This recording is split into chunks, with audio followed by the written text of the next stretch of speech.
Hello, I'm Vinzer Flynn, and welcome to the Flinncast.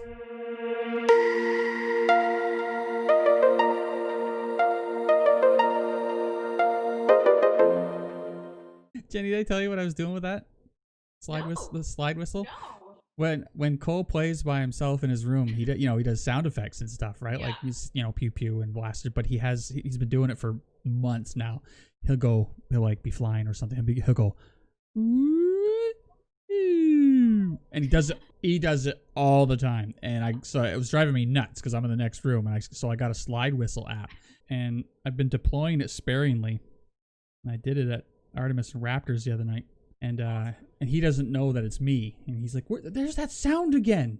Where's it coming from?" And me and Courtney just pretend we're completely ignorant. We're like, "What are you talking about?" And I did it at the gathering the other night, and he's like, "There it is again," and he's getting all pissed off. So I either have to stop doing it or tell him it's been me the whole time because I'm gonna drive him crazy. I feel like he knows somebody's doing it. Yeah, he's hamming it up a little bit. He knows something's up though. Like, I don't think he thinks it's in his head. No. So we're not there. he knows he's being fucked with on some level. Yes. You gotta do it. This is my little way of keeping my sanity by fucking with the child. It's fine. It's not like you're gonna break him. Please. When I first started doing it, I had to keep turning my head away because I was dying. And then again, when we did it the other night, like me and Raptor were just dying laughing. Reaction was everything. If I move the mic close, you'll hear the cat. Oh, there he is. Hello, Rupert. He says, "I'm Rupert. You're talking to me on the computer." Whatever. Give me my fancy feast in a crystal bowl, or I'll lay out a hairy puke in your expensive rug. So let's do a quick thoughts on the final episodes of Umbrella Academy. You two, what'd you think of the ending? Why am I not surprised they finally get home to where they want to be? And yep, they still fucked the timeline somehow. Well, you kind of knew that was going to happen. Like, you can't have time travel without shit like that happening. Like, you can't. It's not possible. And they fucked up way too many things along the way to make things be the same. Like, yeah. Well, I do have a question because I was trying to remember this and I don't remember. So, like, in the barn, they're all like, "Oh, you're our sister," to the Indian chick whose name totally escapes me. But she didn't come back with them, right? I can't remember. No, she grabbed a suitcase, a briefcase. Right. Okay, that makes more sense. Yeah. So, I mean, we have to assume she was obviously born on the same day. So there's potentially others, which is the other thing too, right? I just think, I don't know. I think we'll see her again. I don't think she's going to necessarily be a villain, but I think she's going to be a little, I don't know. I don't think she's going to be as helpful as she could be, but then I don't know what's going to happen with them. I'm excited that we get Ben. I know, right? Like he actually got some good development and a closure to his story in this season, but then bammo, here he is again. Yeah, apparently it took them a long time to select his hair for this. I was reading a thing from the actor, and he said that they wanted to have something that was like very opposite. They went with Mirror Universe emo. Yeah, they went with emo hair. They feel that like his other character, like his ghost character, was more kind of regimented, and his hair was like coiffed and just so. So they felt that by going with the emo hair, that it made it very clear that this was a different character. The same person? Oh shit! I didn't even notice that. Like, yeah. who did you think it was? I had no idea. He was a little scruffy too, if I remember correctly, whereas the normal one was quite clean shaven and hair, very fixed. I don't know, it was really good.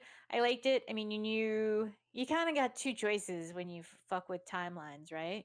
It's like you either come back where everything is like, oh my God, so desperately different, and there's like things have been destroyed, or it's almost right. It's Back to the Future too, right? Right. Yeah. So can we fix this, or is everything ruined now? Or is it like that episode of The Simpsons where he leaves and it turns out it's raining donuts? It's one of those. I know a lot of people didn't like it as well as the first season. I liked it just as well. I don't think I had any preference. I mean, it was a little more original. It's always with the first season of stuff, though, right? The concept is always new. Like it's always like, "Ooh, this is really cool and different." But and so then when you get to the second season, you're like, "Oh, well, okay, well, there's not a huge amount of character development to happen." So, Well, that's the thing, though. I thought there was a ton of character development in season 2 for everybody, as well as power development. Like we saw there. I mean, we've got that first episode where everyone the sort of what if future where everyone's powers were to a max degree and they were really in control of them. But like people's powers evolved this season. I thought that was really cool. yeah, and I think I liked the character development for their personalities. Their love lives all got a lot of character development this season, honestly, as well, because they all kind of realized, except for poor Luther. But You didn't think Luther had development in this season? no, he's just love interest development. He didn't really get, No, that's true. you know, he's still just kind of, and I mean, obviously, Klaus is just Klaus. I wish they'd get away from this. I mean, I know they're adopted siblings, but I wish they'd get away from this thing with him and his sister. It grosses me out. Yeah, it's a little. I mean, I get that they're not, but they're still raised together. So then it, starts to feel a little yucky. Yeah. I just think that if they would find somebody for him, like we keep having her end up with somebody else, But Yeah. overall, I really liked it. I love Klaus like a lot, a lot, a lot, a lot. That sexy trash. Oh my god, I love the actor anyway. Like when he was in Misfits, he killed me. He was Robert Sheehan. Is like he's everything. He's great. I'm anticipating a season 3 even more than 2 now because it's like the stakes are higher now. It's like we've left with an even bigger cliffhanger, an even bigger mess. Who are the shadowy figures of the Sparrow Academy? And now I want to know what fucked up to, fuck everything up. Do you think it will actually be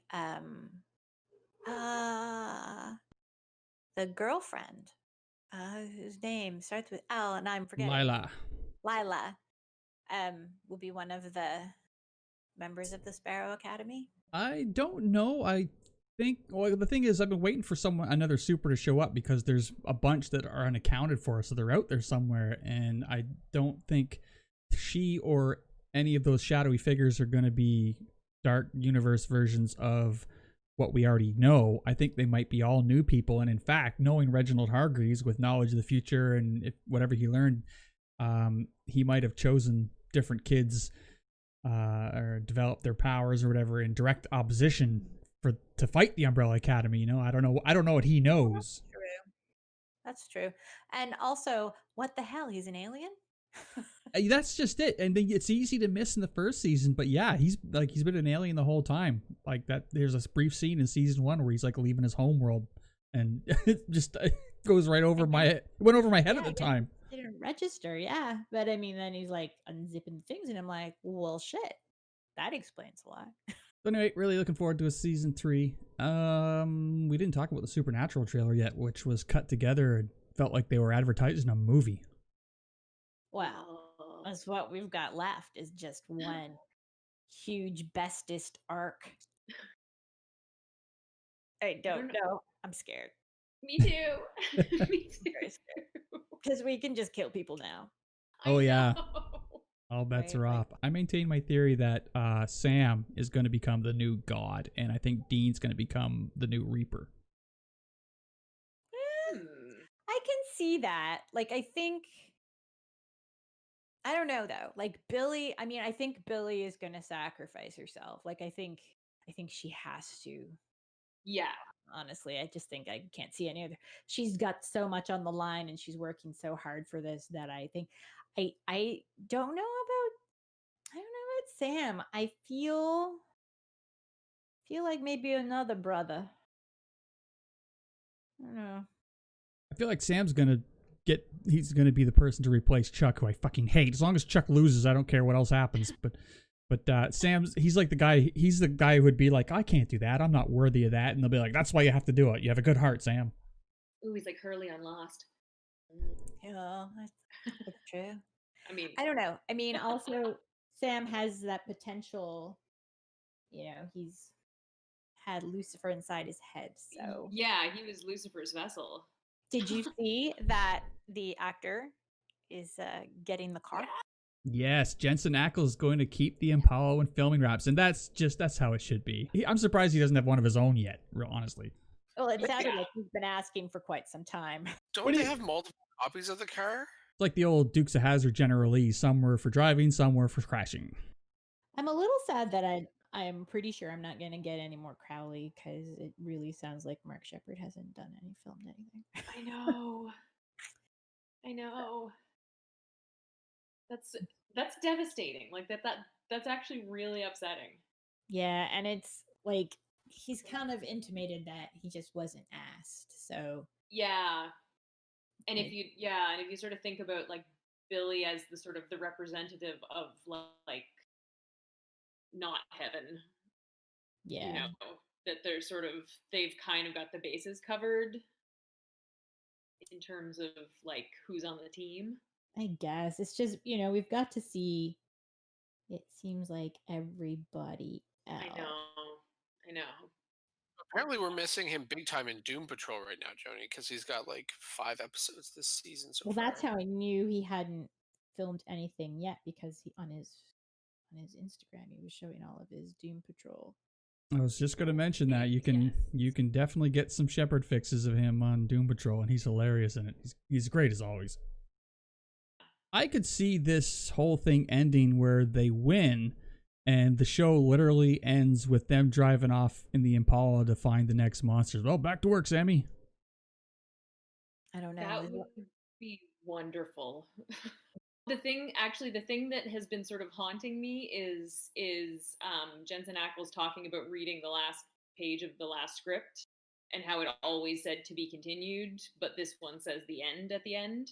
Yeah. Which feels less like more road, you know what I mean? Like, all you need to do to fuck that up though is to wait a second, then put a question mark after it. It's true. The important thing is we need Chuck gone. Yeah, like fuck Chuck. Fuck Chuck. I hate Chuck. The actor's lovely. But Yeah. he is. He's such a nice person. He really is.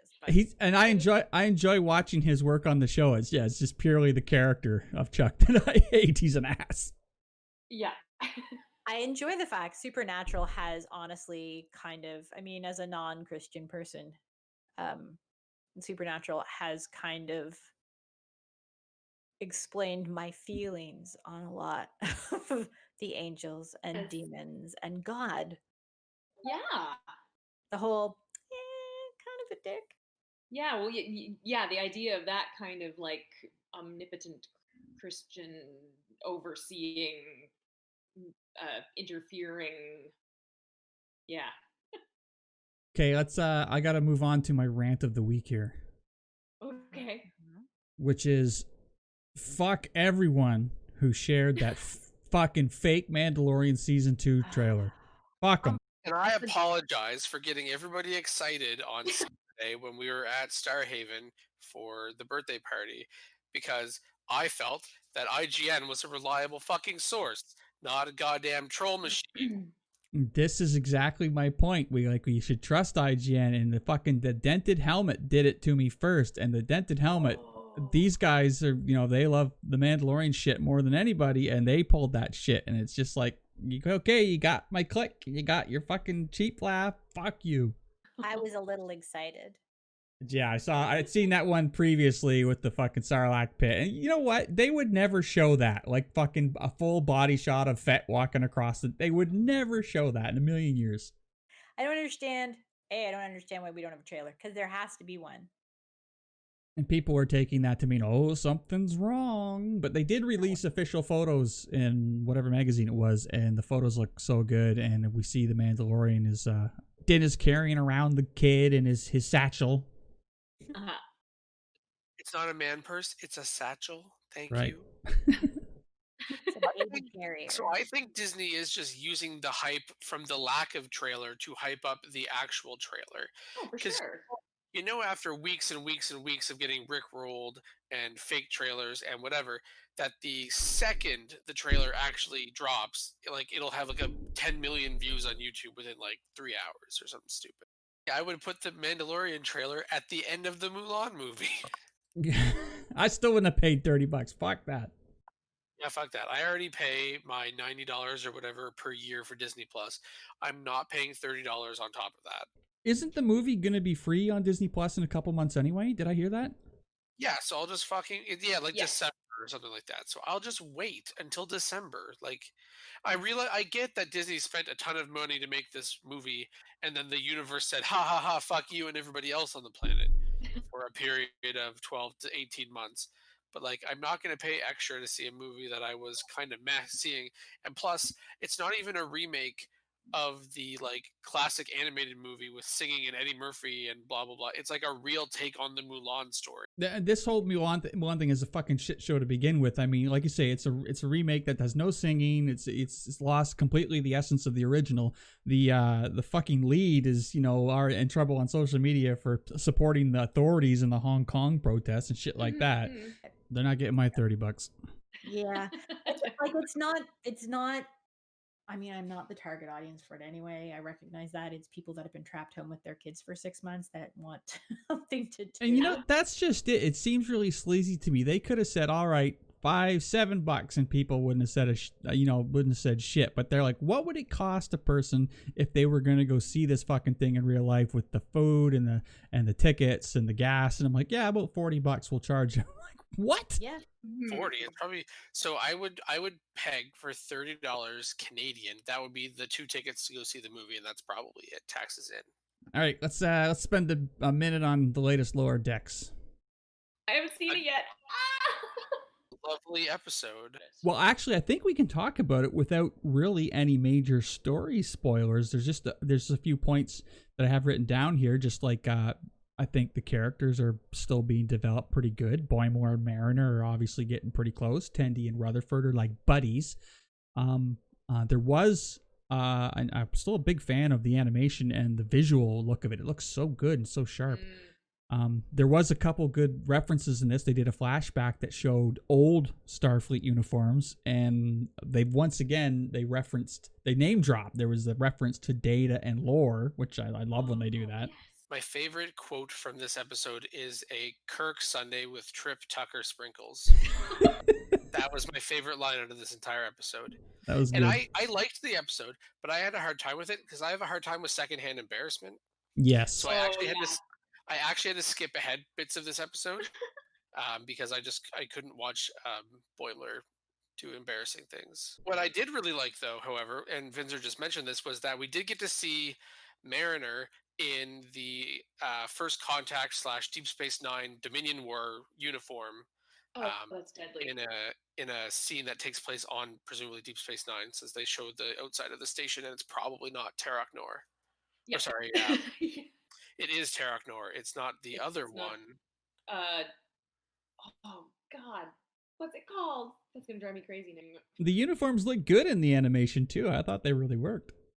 Mariner's hair looks hilarious. It's like, oh, baby's up here. So you do get to see a glimpse of the ship that Mariner used to serve on at one point during the Dominion War, or presumably the Dominion War. And yeah, you get to see that she has some pretty tragic things in this particular bit of backstory that she shares, and which explains her rampant paranoia.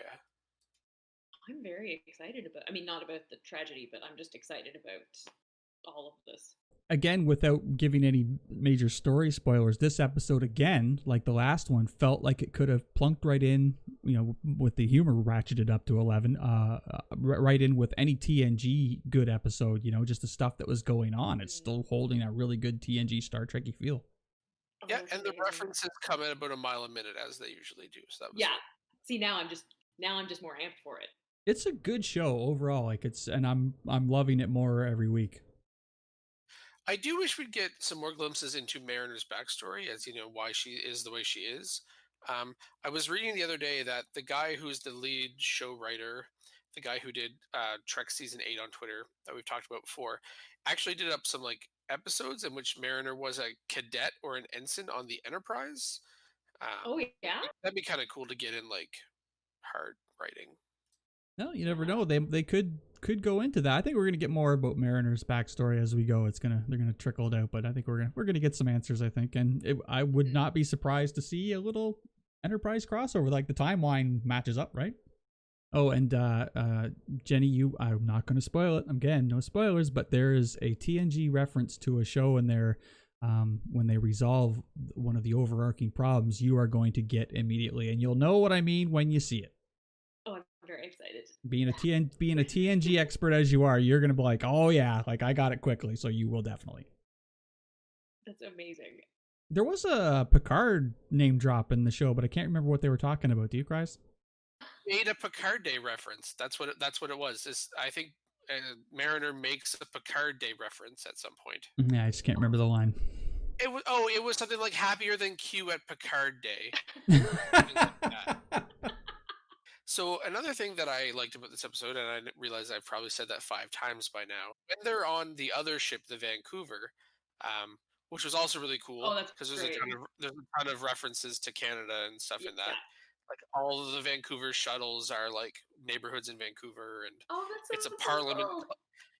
Yeah, it's a Parliament class ship, which is weird because Vancouver's not a capital city of British Columbia, but whatever.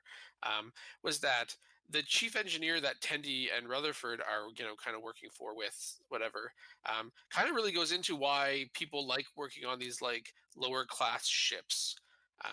And he kind of talks about that for a few minutes, and I thought that was kind of neat to be like, yes, there's the almighty Enterprise, but the best of the best of the best. But sometimes there's a reason people want to serve on these like lesser known, less important stuff ships. Oh, and another thing that I saw this week, man, I'm just talking a mile a minute tonight. I love Good. This is great. If you look at the exterior shots of the Cerritos, there's like a yellow stripe on the hull, and apparently that's very specific. That in this show they're starting to actually color code the ships as per their like uniform color function. So like the Cerritos is like an engineering specialized ship. So like they're used for like second contact, but with tech stuff. Oh, okay, that makes perfect sense. Right. I like that. Which ties in even in that first episode when they were down on that planet, like setting up tech stuff. Yeah. So that would theoretically mean wherever the Enterprise is running around, it probably has a red one on it because a lot of first contact and diplomatic shit. Yeah, I would think so. All right, let's jump to Lovecraft Country for a minute, and then we're gonna do the boys after that.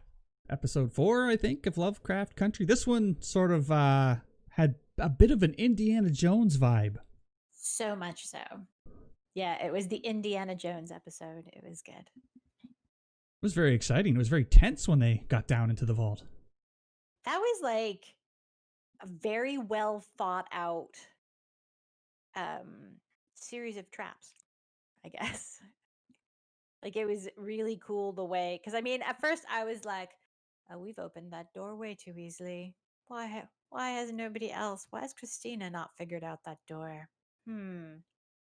Any fucking booby traps that involve rising water just sows the panic in you so quickly. Oh, it does. The weird thing, I mean, I get it was a little bit of a plot device, but it was kind of like the moon part. That was the only thing. I was kind of like, well, how do you know when they were going to get there? What if it was cloudy? Yeah, like that's a happy coincidence, but okay. And the lock at the end was very cool. And when he had to put his arm in, that was cool. I wouldn't have stuck my arm in there after the way they found it. No fucking way. Yeah, with another arm stuck in it. I would have needed like a notarized letter saying it was going to work. I would have like, nope.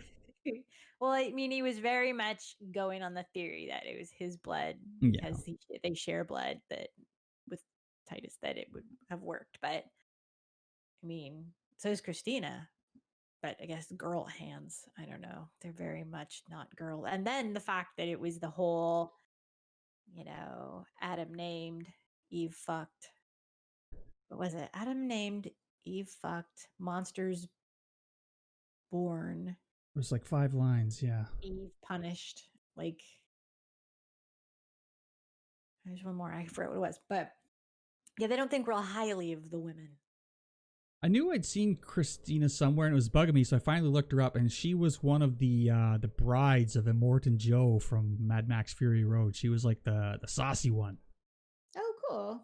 I did not realize that. Yeah, She because reminded me of somebody too, and I can't figure out who it was. I think maybe Christina Ricci, but I'm not sure. But I really like her character actually, because I like the fact that she's like, fuck the patriarchy. But um yeah, like I it was really good. It was tense. I liked that they got stuff. And then the dad. God fucking damn it. yeah, this weird siren character. But you know what else? What was very easy to miss in this? But they mentioned a fucking time machine. Like what? We're getting a time travel too. Time machine. Well, that's why I'm thinking that her dad is Titus. Like I don't think like I think he is. I don't think there's like generations in between. But anyway. But I also think that his mom, I don't think it's just the fact that his dad is that he has heritage from Titus. I think his mom actually has more Lovecraftian stuff going on, because that dream he had in the very beginning, something's going on with all that too. I don't know. But so I'm left thinking, hey, the siren character was really cool, and that was fucking heartbreaking. I did not expect Montrose to do what he did, which adds a whole other layer of what the fuck's going on. No, but with her character, when they introduced it, the character was like, that was really well done. I was a little sad that they didn't use the they them pronoun when they identified her character Yeah. as spirited, but they did very definitely refer to the character as her. Mm-hmm. But based on the time, I mean, honestly, that's probably accurate to how it would have been anyway. But that whole part where they introduce the character and they have they essentially slaughtered her tribe and buried her with them. Mighty white of them. Right? Like, to punish her, that was just one more like, oh my fuck, they are the worst monsters. Did anybody else get a Goonies vibe, like they'd found One-Eyed Willie's ship when they went in there? Yeah, it's a little bit. It's a little bit. I worry with the dad that he's actually more involved and that's why the drunk. Yeah, like we spent the whole scene at the start of the show with him pretty messed up. Yeah, I feel like there had to be a reason he killed her, because they're working on the theory that she was made a siren so she couldn't talk. Now, what I don't get is he was the one that tried to make her talk in the elevator, right? He asked her how she was doing, and then she did the shrieking. Oh, right, yeah. So I'm like, that seemed like a surprise, but then he made the leap right away to, oh, clearly this is what they did. And I'm like, I don't know that that's a normal leap for people to make. Oh, well, clearly she's a siren. She was made into a siren. Hey, I don't think you can make people into sirens, but it's not my mythology, and that's fine. But yeah, like, I feel like he's got to be doing the bidding of maybe Titus, or maybe Christina, but I feel like Christina is actually this outlier that's probably not going to, I think she's going to come down more on their side. And then the other thing that hasn't been discussed is Letitia's sister and Aryan guy, because I don't even know what else to call him. Blonde guy. Yeah. Like, well then. I didn't think that was going to happen. Then it did.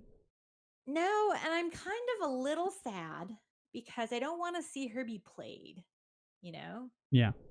like if it's gonna go in the direction of maybe he really is interested in her, then that's cool, and then we'll have some interesting character development because presumably he'll be conflicted and she'll be conflicted and stuff.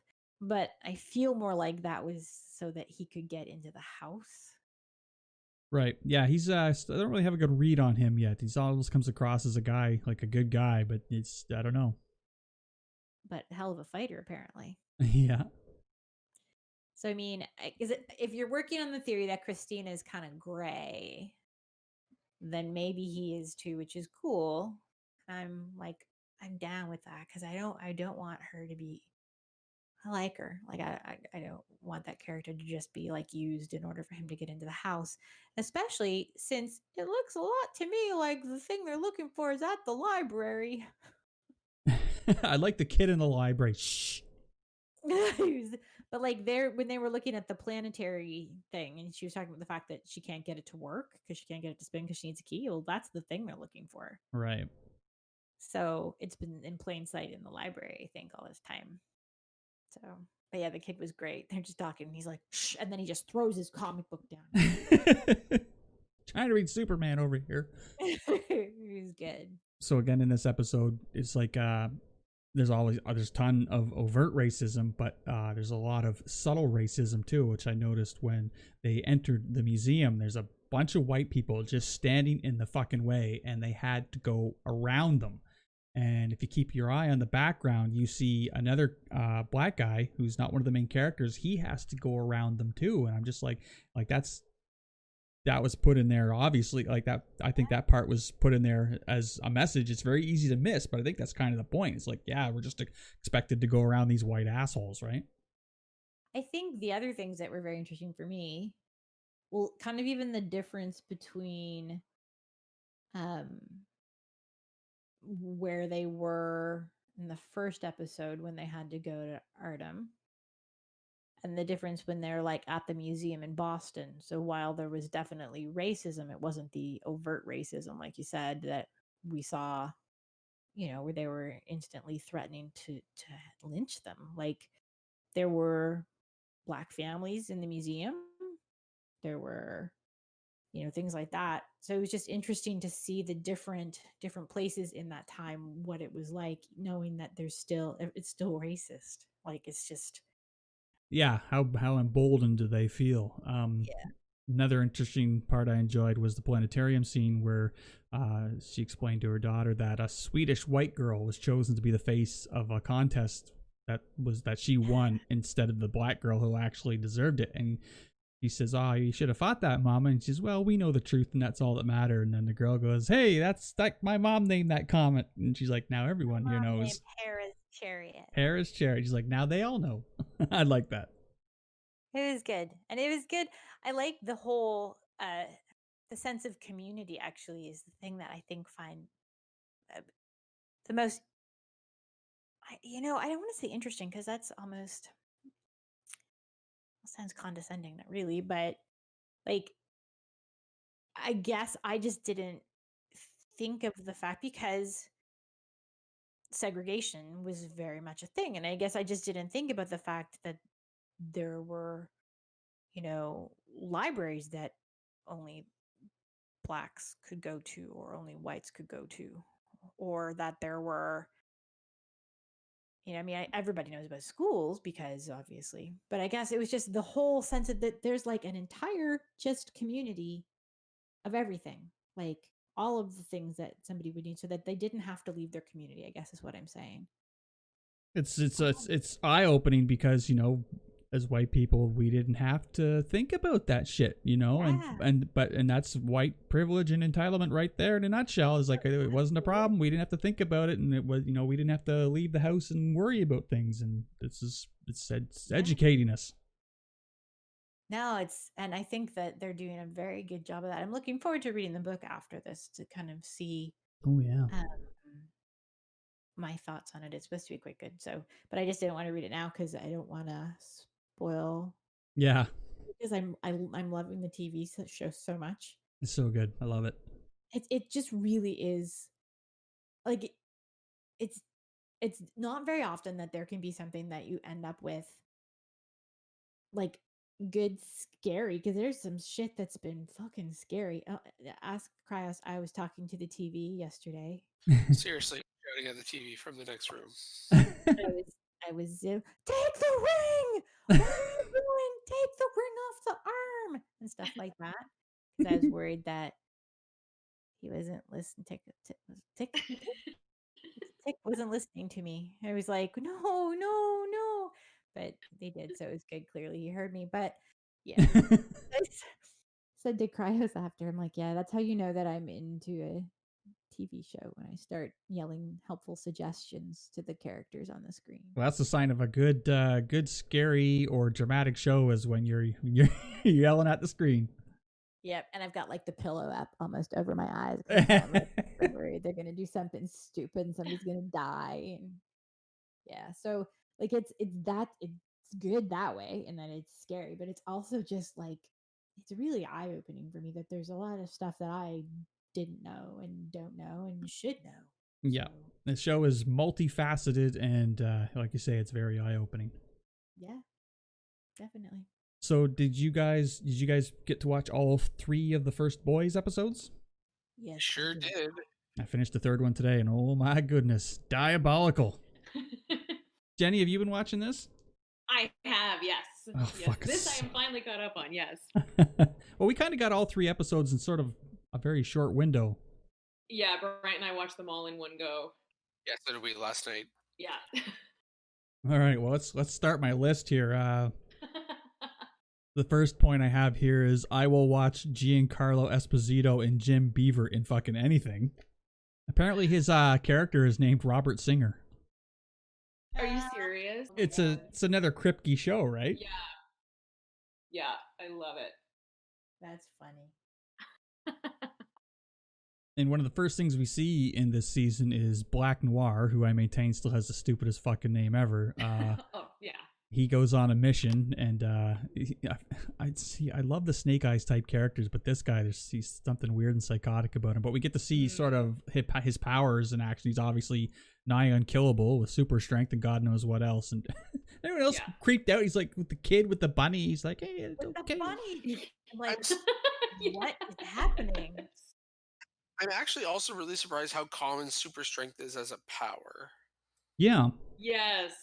Even I think it was mentioned. Even Starlight's bulletproof, isn't she? Yeah, she was bench pressing cars in the first season. Right. Yeah. We're talking about lifting cars as a kid in the first season. It makes sense though, if you think about it, because I mean, we know that they've all been given a formula to create them anyway. But Yeah. like, if you look even at superheroes in comic books, like super strength and like that stuff it's pretty much on the common end of things. It's like flying. I mean, how many superheroes can fly? I mean, not Batman, but how many other superheroes can fly? So I think that like there's gonna be a certain commonality. I think that stuff is gonna be a common thread. It's like Project Power. I mean, and that was more interesting in that they, got a power based on their abilities, and then they ended up with like the shrimp. But anyway, Yeah, the fact that you like you say that it's coming from a chemical formula, it sort of makes sense that there would be some kind of like baseline upgrade that would happen, and then with the other variations for the other powers that they have. I think so. And I think it also kind of feeds to maybe their abilities. So if somebody was fast, then, they are just faster. Yeah. So we're getting to know Homelander's son in this season so far, and the the jump off the roof kind of training thing was pretty funny.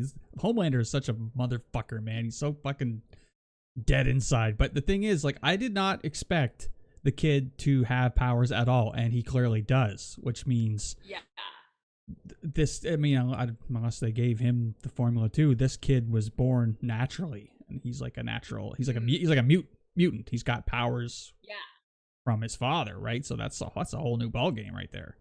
Other than the rapid pregnancy, yes. Oh right. Oh yeah. That's right. I don't know. But I think that they should know this already. Like, it's not like there aren't tons of soups all over the place, and you can't tell me that they haven't knocked somebody else up. An interesting point. That's actually opens up a very valid line of discussion, because like you look how much of evil motherfuckers these superheroes are. They can do anything they want. You can't tell me that there's not more than one going around raping people just because they can, right? Of course they can. Well, like Yeah. even in like episode 1 or 2 where they're doing the funeral for Invisible Guy, Translucent, like his like 12-year-old kid is sitting in the audience, right? Yeah. Oh, right. Yeah. Like that kid's not a baby. He looks like he's like 10 plus. So like clearly there have been soups having children. Right. But maybe their powers get watered down or don't get passed on or whatever. And this is special just because it happens to be Homelander and the kid happens to have powers. Well, yeah, and Homelander is arguably the strongest.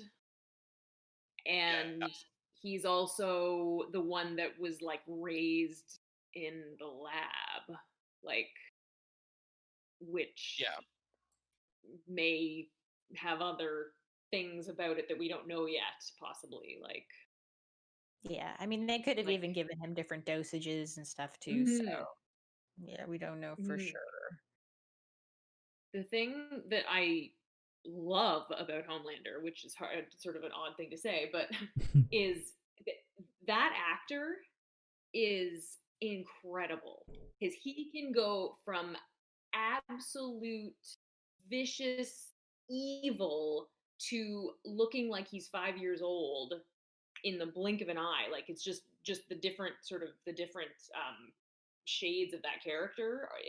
It's really great. When he's faking being nice, you buy it. Oh yeah. Anthony Starr deserves an Oscar for this show.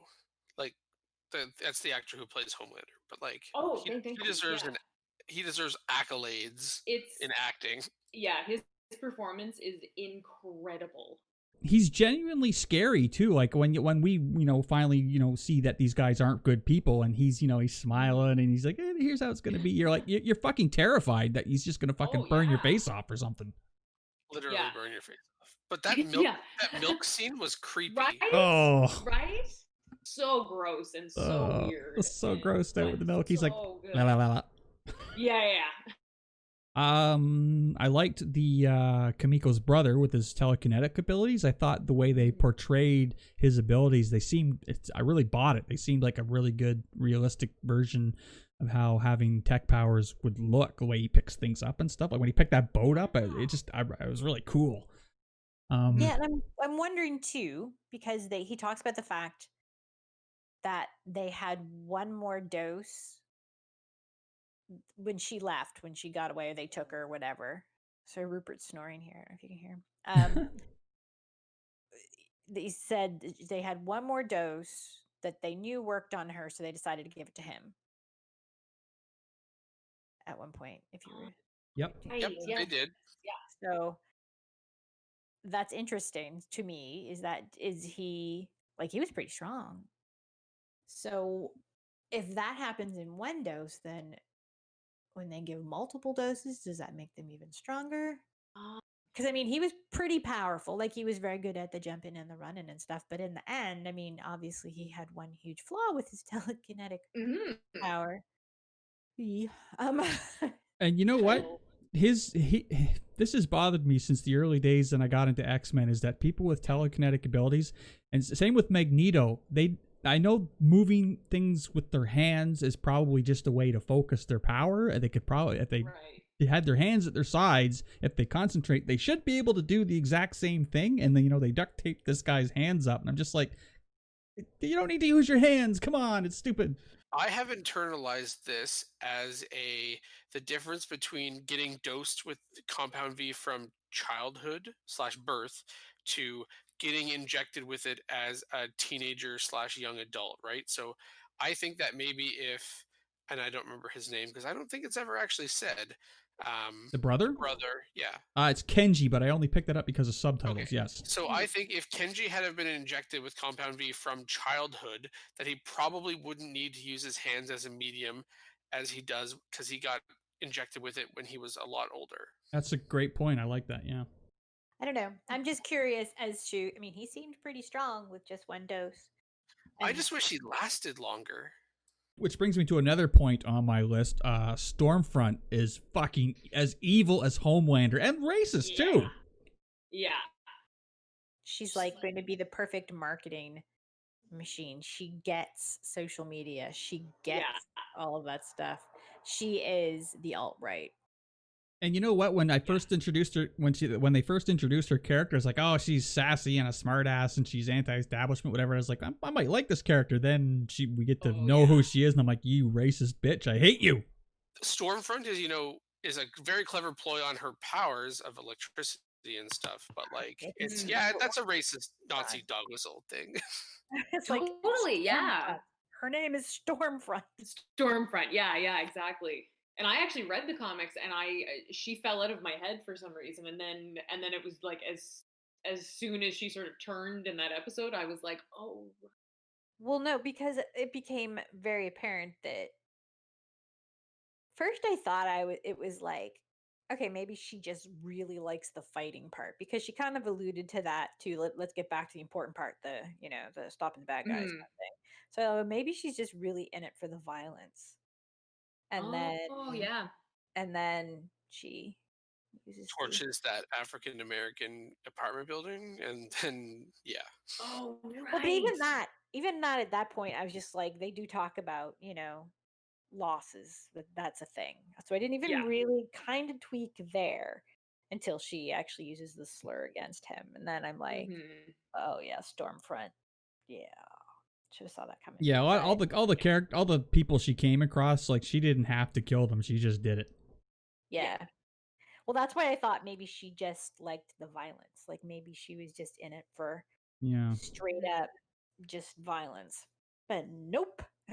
I mean, maybe, but also, like, and honestly, I think that Amazon releasing these first 3 episodes was a very much like a season 2.1, to set up all this stuff about the state of the guy, the state of the boys, the state of the 7, and then holy shit, the new chick is a racist bitch, right? And then we can slide right into the rest of season 2 having known that already weekly. Yeah, I think it's going to be interesting because the rest of them just, other than Maeve, I have a soft spot for Maeve and Starlight, but the rest just think they're better than everybody. She's just like, which honestly, if you were superhuman, you can see how they would go down that kind of hole. Well, yeah, like who could stop Homelander from doing anything? Probably nobody. I mean, like, he's the Superman allegory, right? Like, no one could stop him from doing whatever he wanted, unless there's some sort of imitation kryptonite in this world that they haven't shown us on screen yet. I don't know. I find the Deep's character, because I'm an Aquaman girl anyway, but the Deep's character is interesting. The whole Gills thing. That was Patton Oswalt voicing the Gills, right? Yes, it was. So yeah. Okay, I was pretty sure, Yeah, his whole little intervention there, and me getting indoctrinated into this church, but I was like, okay, Deep's getting introspective here. Are we going to see him actually become a sympathetic character now? It was interesting that he has like body dysmorphia almost, like he thinks his gills are ugly and all that stuff, which isn't helped by Homelander going, your vest is ripped, cover it up. Disgusting. Yeah. Poor Lucy.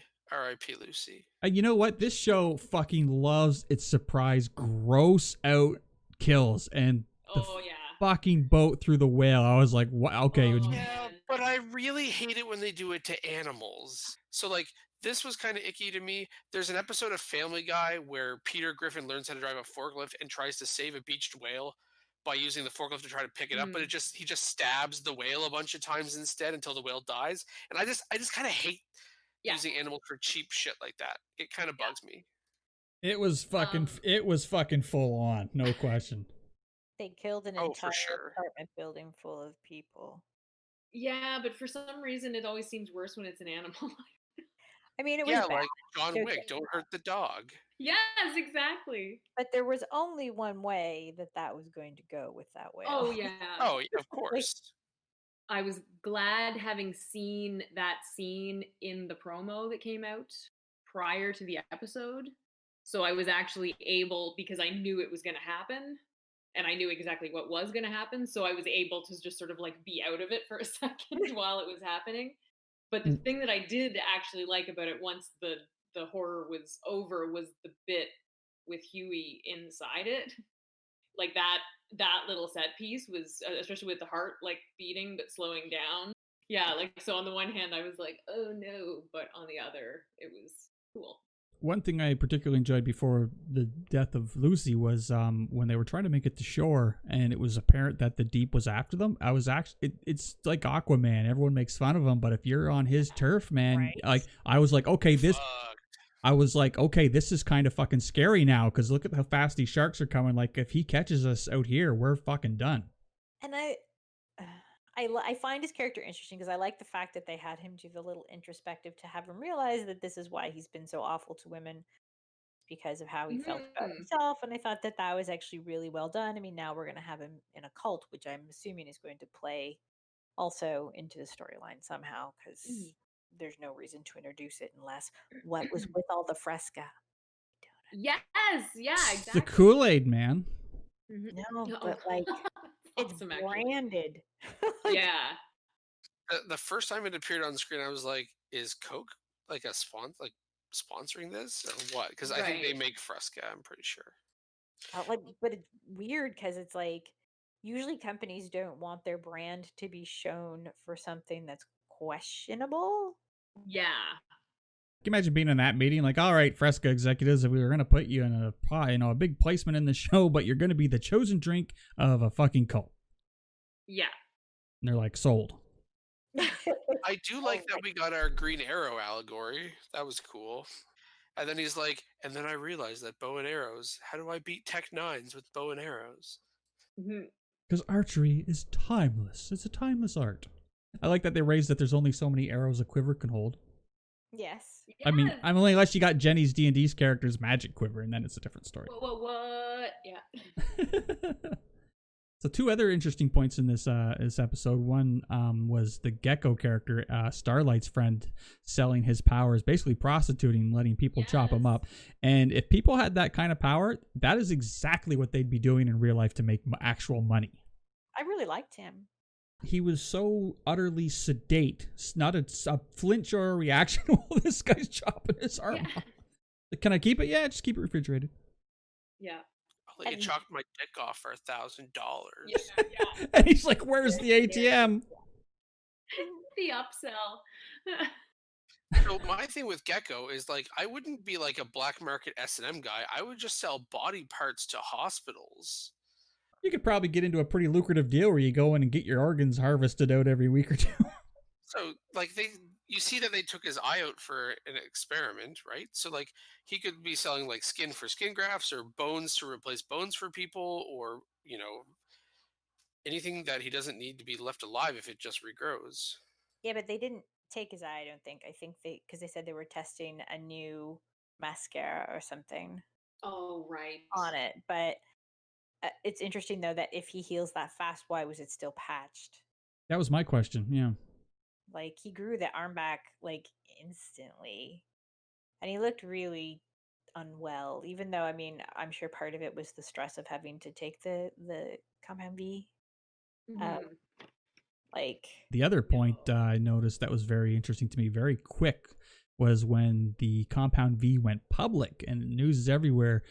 Black Noir was sitting in the hallway watching it on his phone, and he was crying. right? Yeah. And what's the deal with this guy? I want to know more. Yeah. Well, we're assuming he is the Batman allegory, but he could also be a Deadpool allegory, and we have no idea what he looks like under that suit. So like Yeah. he could be like horribly scarred or maimed or probably not maimed, but like I horribly think- scarred or whatever. That may be more likely because they've talked about I know they've thrown it out and I feel like in the books they mentioned the name Tech Knight, Yep. which I think is the Batman reference. Yeah, there was they referenced a movie premiere happening in the show. Yes. Yes. Yep. So I think that I mean the reality is, to everyone that's finding this out, they're finding out their parents did this to them. Right? True. Yeah, Yep. exactly. So depending upon the relationship you had with your parents, you're finding out that your parents gave you a questionable substance, risked your life for money or power or both. Which is completely believable. Yeah, I know it is for sure. And I think, so I mean, obviously for some people, like it's going to have a whole different level depending upon your relationship with your parents too. I mean, maybe he thought his parents were good people and they were killed, for example, and then finds out that no, this was not the case. Or, maybe his parents treated him badly because, like, there's like so many different roads they could go down with it, Yeah, he might have found out not only did his parents not love them, they sold him, basically. Yeah. Right? Or he could be kind of more of a Deadpool character who came to the formula later in life to, fight off cancer or something like that. So it'll be interesting to see. Yeah, like he's actually the bit of the wild card character for me. I don't like, you can kind of see where everybody else has kind of come from. But like, I love Maeve so much, and I just really want her to get out, but I don't know if she will. I know she always feels like she's just on the verge of starting a redemption arc, but never quite starts. Yep. Well, she's genuinely scared of him, right? I mean, Yeah. Because she explained why, so it's pretty good reason. And she's seen all that shit firsthand, like on the plane, and all that shit. Yeah. So I get it. I just kind of want her to. I'm kind of worried she'll get her arc, but she's gonna die. Oh, yeah. She'll probably die for it. Yep. So, which kind of sucks.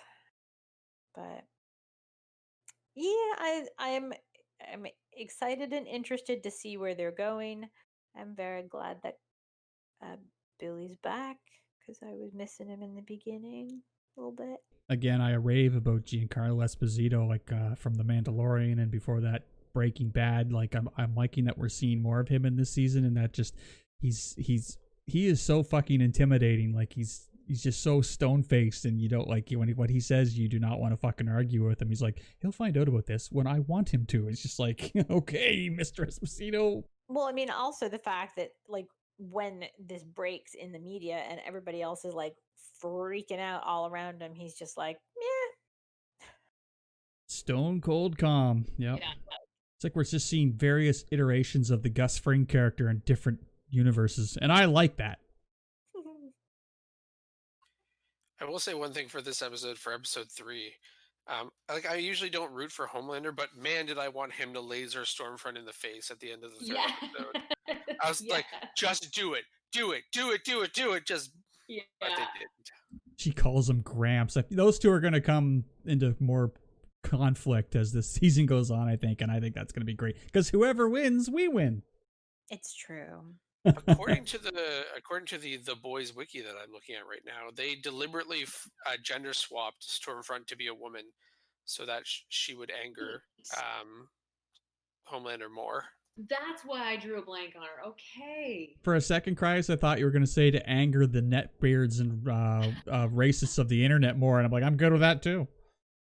I mean, that can be a happy side effect. We miss any good points? I have one small thing that's not related, but just happened while we've been recording. What's that? I got a notification on Etsy that an L. Burton from Sherman Oaks, California, just ordered one of my prints. Hurrah! That happened live on the podcast. I didn't want to interrupt. You guys were like in the middle of a conversation, and I didn't want to. Congratulations to Larry Burton of Sherman Oaks. Yes. Whoever you are. That's awesome. That's amazing. Which one? Yeah. Which Great. which Sausage print? The poker print, like a poster size. He's buying Christmas presents. And the email does say Lavar. That's fantastic. I did check. Also, I've still been occasionally stalking Roddenberry's Instagram. I'm like, put it up, come on. Well, it was funny. He was on one of the Trek panels today, sitting in front of this like actually very cool like wooden world map thing, obviously like in his office or something. And I was like, "You're in front of the wrong wall." You know. Maybe he's waiting to get it framed or something. I don't know. Mm-hmm. All right, so we shall wrap up, and next week we'll come back and talk about a whole bunch more of these awesome shows. And congratulations to LeVar Burton on his purchase.